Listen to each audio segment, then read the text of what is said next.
Rolling, boys. Pistols, not pistols, bro. Really ghetto gym here, at the back. So, purpose of this video, we want to show hip hinging, and then we want to go into our squat progression. So, there's pretty similar principles for both. So the main rule, number one rule is knees don't change location. Okay, as soon as your knees come forward, you're putting stress onto your knees, and the load is being bared by your knees. Okay, and you're taking your back and your ass out of the movement as well. So with your hip hinge, keep your knees in this location. Feet are pretty close together. They're not out here, not one foot in out. You're parallel through the inside of your feet there. When you're hinging, it's like that. So you can kind of run your hands up and down the front like that, or you can kind of practice like diving into a hook. You're about to jump, wheelbarrow. Pick up your wheelbarrow. This is straight here, vertical. This is the foundation of the body. We don't want movement. We don't want wobbling. We don't want variability in the foundation. We want that to be solid, rock solid, so we don't want it to move. You just practice this for a start. Then you can work on the height of your butt. So your height of your butt is here when you're hip hinging. That's a squat. So we don't want to squat our hip hinge. We want to keep it nice and high so you can feel a hamstring stretch up here. Okay, so really feel that. Push your ass back. When you get your hands to your knees here, exaggerate pushing your ass back. Push it back like that. Yeah. And dive forwards like that. Boom. And then you can work on these kind of things. Are you twisted? Are you humped? Are you like that? So you want to have a nice neutral spine. Keep your head a little bit like this. Just jabbing through here when your head's like that. You chin down. Exaggerate it if that's what you need to do to get that pattern right. So you don't jam like that. Okay? Michelle's say slam. Yeah, so I guess the main thing you're focusing on, come out there, yeah.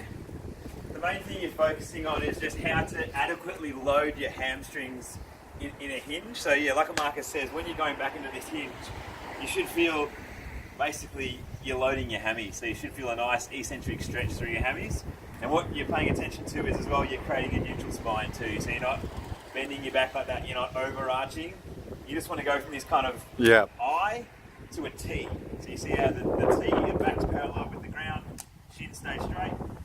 So I to a T. Okay, so a really good dynamic way of teaching that is a slam variation. So we'll show you here now. So you're up here and you're basically going through a dynamic movement to teach that hip hinge and create power in that hip hinge as well. So we've got a heavy one, 25 kilos, up in the air, and then down. So release the ball down low, end up in a statue, really solid there.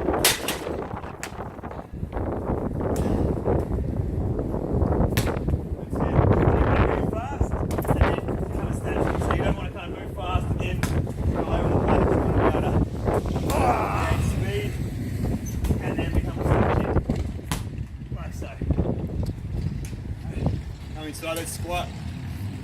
Well, we're going to show a deadlift as well. So I guess the whole point of a hip hinge, the way to train a hip hinge, the way to kind of strengthen your hip hinge pattern is a deadlift. So this is our take on the deadlift. So all our training is barefoot. We want to kill biomechanics. We're making sure in the mirror that our feet are dead straight in alignment. Okay, so you can see the inside of my foot is perfectly aligned there, nice and straight. Shins are touching the bar, feet are straight, and we're going to go down into our hinge position there. So making sure our back is nice and flat, parallel against the ground. And then we can either go two-hand over grip or one hand under each side. Engage with the bar, pick up the slack in the bar, big deep breath in, push through our feet, and standing up, okay?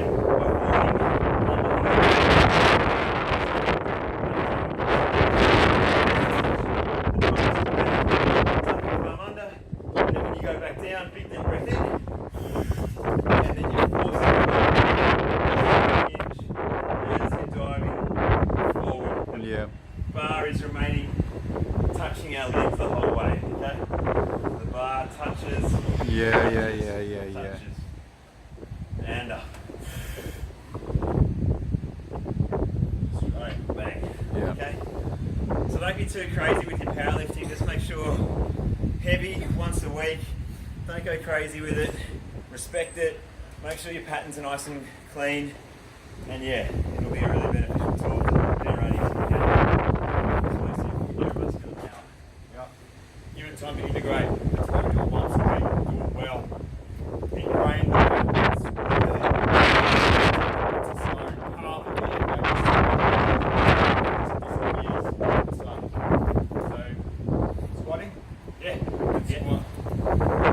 Should we do it on video? Do it on video. Yeah. Alright. See us on video next. Okay.